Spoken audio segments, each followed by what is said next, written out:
Hi, I'm Pat Middleton. Join me every Saturday at 1:30 p.m. for Behind the Rhyme. That's every Saturday at 1:30 p.m. for Behind the Rhyme with Pat Middleton, right here at WTMR 800 AM, live streaming at WTMRradio.com.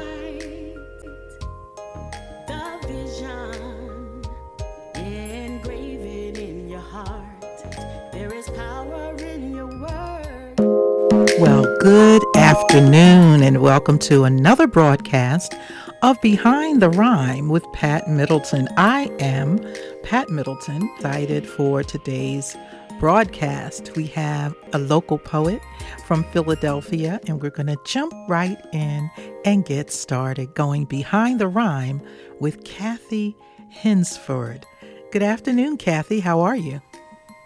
Good afternoon, Pat. I'm better now. Fine, thank you. And I'm just so happy to be here. Well, I am happy to have you here. Looking forward to hearing you, hearing your story, and hearing your poetry as well. I'm going to ask you if you'll take about 30 seconds and introduce yourself to our listening audience. Yes, sure. Well, I would describe myself as someone who loves the Lord and who loves the people of God. And that's everybody. I especially love writing poetry. I love the arts. People might say I have the gift, so I guess I just put it on paper. And I love the art of conversation with people one-on-one and with just a group of people. So I'm just somebody who loves journeying with people and expressing ourselves through words in this journey. Thank you so much for that journey. Thank you so much for that introduction. I'm going to read a little of your bio. Let's just share a little bit, starting with Cathy Hensford, born in Charleston, South Carolina. And I'm smiling as I say that because where my father hails from. And so wow. I am quite familiar with Charleston, South Carolina, although he came north in the 50s and married my mother shortly after that. And so we grew up in Philadelphia. But he is from Charleston. Every summer we got in the car and we had to drive down south to Charleston to our family. So it's just a smile to me when I meet someone who comes from my hometown, as I claim. And so, youngest of 5 children, Cathy attended the University of South Carolina, where she received a Bachelor's of Arts in English. She later moved to New York City, working in editing and proofreading. And after receiving a short time later a Master of Science degree in education at Bank Street College, she moved to and began a second career as a teacher, teaching 5th grade, 7th grade, 8th grade, concentrating in English language arts and mathematics. Later, Cathy moved on to Filter Academics Plus Middle School and bring end-of-year arts productions with middle school student participation. So arts was always in Cathy. After retiring, she returned to her first love of writing, establishing Vivo Verses LLP. Did I say that right? Absolutely correct. Okay. Which seeks to promote positive messages through poetry, spoken word, and other art disciplines. Cathy partnered with Dance for Nia in the publication of an illustrated children's book, What is Real Dancing? And she has several more writing projects in process. Cathy joined the poetry and discussion group at the Center in the Park in Philadelphia. That's where I met her this past February. And I've heard her poetry. It is dynamic. So my listening audience, you're in for a treat. She's also participated in two of the poetry cafes at the Center in the Park. So I'm going to jump into the first question. Cathy, how long have you been writing poetry? I've been writing poetry since I was a child. In fact, I used to have to recite churches. Mm-hmm. So I believe that's where I picked up the love. And I always had diaries, and I would just write my thoughts. My mother had books on poetry, so I always had a love for it. So I remember writing since I was younger, really, a Mm-hmm. child. Since I was younger, really, a Mm-hmm. child. Do you remember the first poem you wrote? I don't. I remember the theme. I remember one.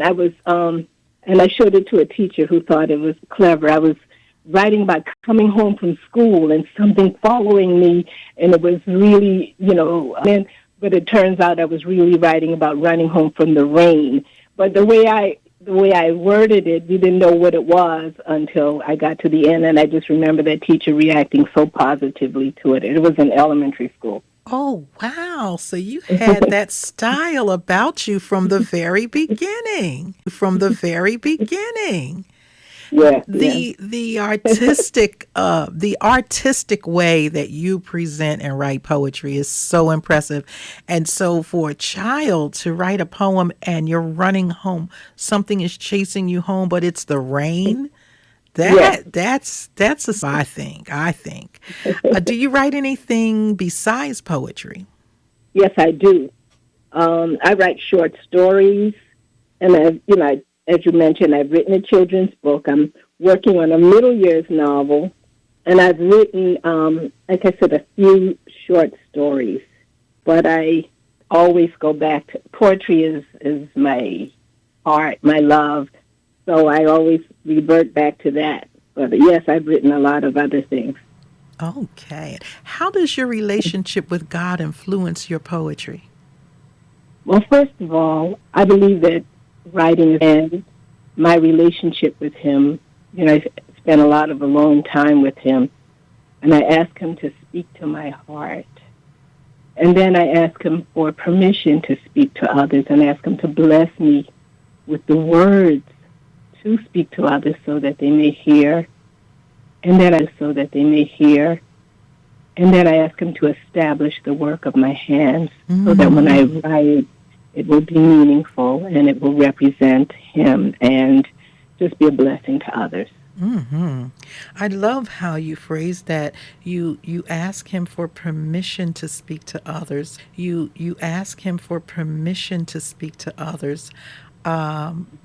That's a maturity right there and growth spiritually. Because a lot of times we want to say something and we just, oh, it's good. It's encouraging. I'm just going to say it. But even the good, you still need to know when time that it will be received. So asking God permission, that's I'm going to take that as a lesson for me and tuck that Oh, in my own life. Asking permission. I have a thing, me and God, where I'll ask Him for a sign, but before the sign, I need permission. So thank oh, you. okay. I think we're going to stop right here for your first poem. So I'll ask you to share a poem, and not only the poem, but in conjunction with our theme, the story behind the rhyme. This first poem, and I almost wrote read, and I almost wrote read one about Lord Speak to My Heart. And I have to tell you, I lost a lot of poetry because my hard drive crashed a while ago. But that's a story for another time. But this particular poem is called Griot, and a griot, a griot, if we all know and remember, is a member Mm-hmm. of a class of traveling poets, from West Africa, is because we had the oral tradition. And so this is me paying homage to the griots, to the thought of griots. Revered by honored sages, our journey through countless ages, more tangible than books on pages and organized in times and stages. Speak to us of things behind us, things that shape, held, and defined us. Inform us, please. Inform us, please, and then remind us of how the past is sure to find us. As I sit beneath the laurel tree to assemble near to thee, cause ears to hear and eyes to see, and guide us with true liberty. Lies were written, truth was hidden. for us to read or learn, forbidden. A seat at freedom's table, unbidden. No evidence that they were guilt-ridden. Oh, Grias, tell us of our past, of royalty and kingdoms vast, things which we should hold on fast, the words which say, yes, not last. Oh, that we would honor this tradition, esteem the task of this position, in humility and deep contrition, to consider it our sacred mission. With joy, we gather from the start and hold these words within our heart. As new frontiers we map and chart, these frontiers we map and chart, we vow with words to do our part. Mm-hmm. That's it. Wow. The tangible, more tangible than books on pages. I love that. And it's our sacred mission. Everybody listening is like, whoa, that ability of yours to, you're paying homage. You're speaking actually to the writers, the oral writers of our past, of our legacy, our ancestry, our Yes. ancestry. And of course, And I think that, coming from Charleston, the griot, it just oh, takes on a yeah. whole nother meaning. Yes. Thank you. Thank you. All right, let me jump back into our questions. Who is your favorite Okay. poet and why are they your favorite? Ooh, I have to think really, really. There are so many. But I'm going to dig way in the past and say Paul Laurence Dunbar. Mm. And I'm going to say this because his range was so wild. You know, he could write something like When Melindy Sings, which is so colloquial and reminds me of Charleston and the words and the rhythm of the dialect. And then he could write something like Sympathy, on which Maya Angelou based her poem. So his range, the artistry of his words, I would say that's who I'm going to say today. Tomorrow might be somebody else, but today it is Paul Laurence Dunbar. And he was stellar. I read him in middle school, and I remember on my own studying, not anything that they, were teaching us or anything Yeah. like that. And I'll never forget that. That's when I learned about the writing in dialect, in your dialect. Yes, Yeah, yes, yeah. I don't believe in, yes, yeah, yes. yeah. I don't believe in aristocrats, not aristocrats. So I love that. And I learned that, as we've come to know that we can't depend on the curriculum to teach us about our history. We got to go digging Right. ourselves in middle school. Now, what book would you say, and I'm going to say other than the Bible, is there a book? Ah, You can talk about the ah. Bible, you can talk about it, you can add Yes, that in yes. there. But okay, so I'll say, in addition to the Bible, Right, but okay, so I'll say, in addition to the Bible, right. Because yeah, yeah. is there another book that has influenced your life and your writing in addition to the Bible? And you can take a moment to tell us how the Bible did and then how this additional book did as well. Well, with the Bible, when I was coming up, we had to memorize like the 23rd Psalm, the 100th Psalm, the first Psalm, and passages. So that's when the memorization, the understanding, the beauty of words. It was from the King James Version, and subsequently, I've seen other versions. But yeah, so I'll say that, and I'll leave that there. Um, this question, again, there's so many people I can pull from. I think about A Raisin in the Sun. I think about the autobiography of Malcolm X. Mm. The poetry of Langston Hughes and Baldwin. There's a West African writer, Wole Soyinka. I think that's how it's pronounced in the past that I read. And so books, So books, and then books of poetry by newer authors, like contemporary ones. Like there's a young African American who's the poet laureate of Charleston named Marcus Amaker, and then there's Amanda Gorman who read at Joseph Biden's inauguration. So from the past, going back to even Phyllis Wheatley, just poetry. I might even add Shakespeare in some of that, and that's because I just like words. I like words, and and I like them expressed in different ways. So I have a range of people, but I would say the poets and writers of the Harlem Renaissance really influenced me. Same here. Same here. Okay, so my last question before we break for our second poem: how has your poetry been a blessing to you and to others? Well, for me, poetry is very cathartic.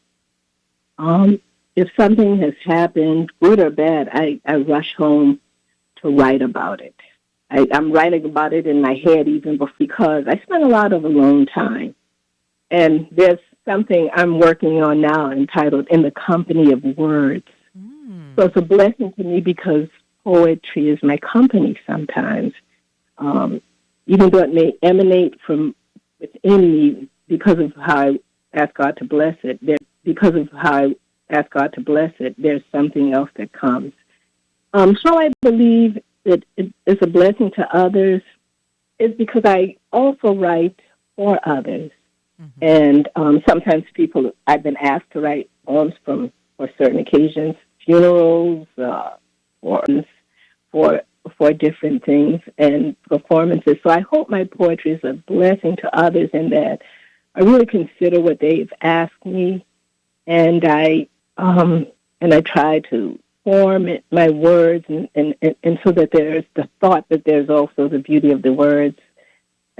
And I've done things for performances, so I hope it's entertaining to people as well. It's not always, sometimes it's funny stuff, sometimes it's real solemn. So I hope that I'm a blessing to people in different seasons of life. You are. Just as an aside, how you came into Center in the Park Poetry and Discussion Group, and you didn't sit back and like, well, I'm a visitor, I'm new, I'm just going to observe. You pulled your sleeves up and you jumped in, and it was sort of one of those whatever my hands find to do, and still doing the hybrid Zoom, and I started receiving the minutes, I'll say, of the meetings is so good. I was like, all right, thank you, Lord. We've got help, real help. So, yes, you have been a blessing to others in so many different ways. A blessing to others in so many different ways. I love that group so much, and they've been a blessing to me because they've gotten my juices flowing. So, yeah, and thank you too.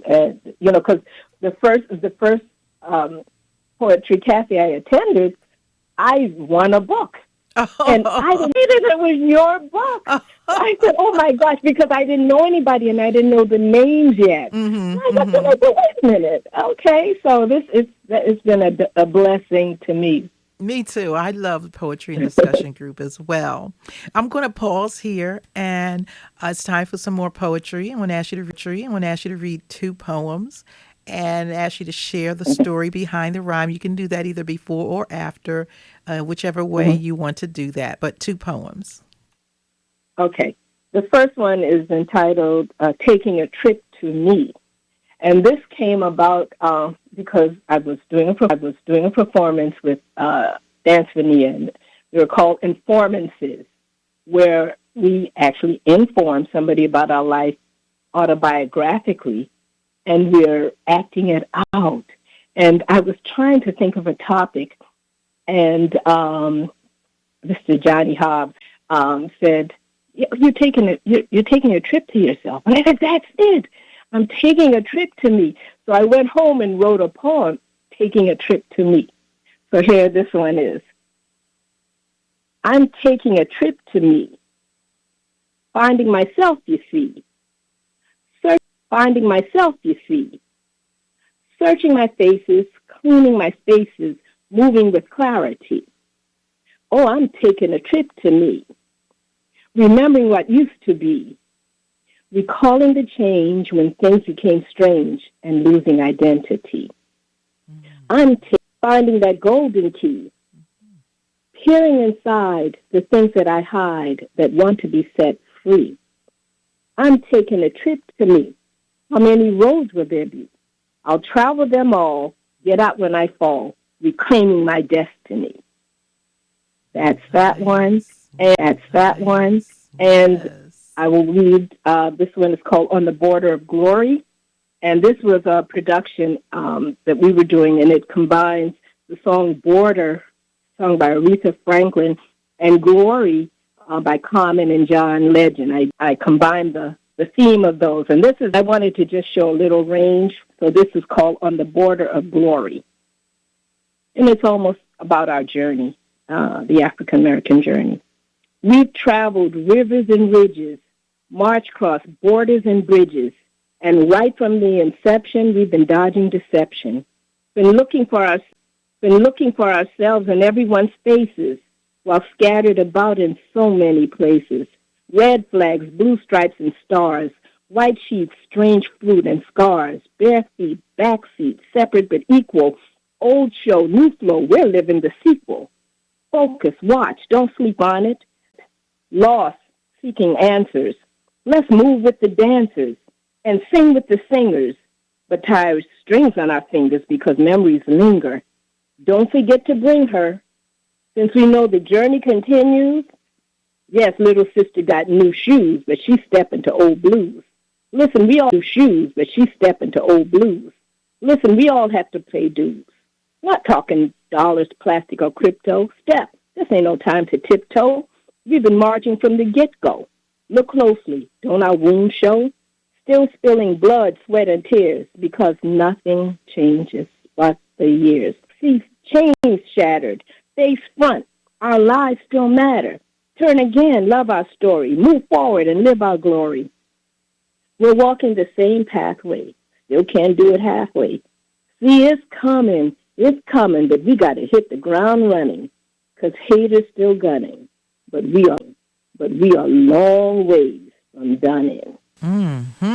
Yes. I gotta snap my fingers. That's like an anthem. I mean, oh man, so much in there, so much meat from the first poem.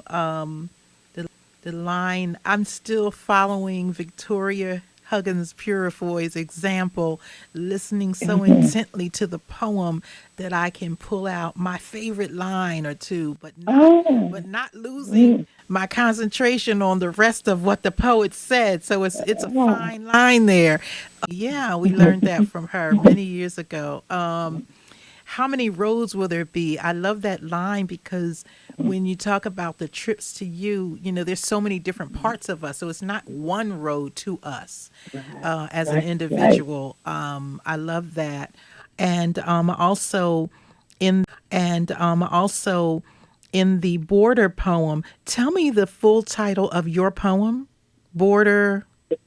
It's On the Border of Glory. On the Border of Glory, because you merged the two songs, Aretha Yes, Franklin yes. and Common and John Legend. Okay, yeah, dot bare feet back seat, and then we're living the sequel. Oh my goodness, I love that. Strings on our fingers, memory linger.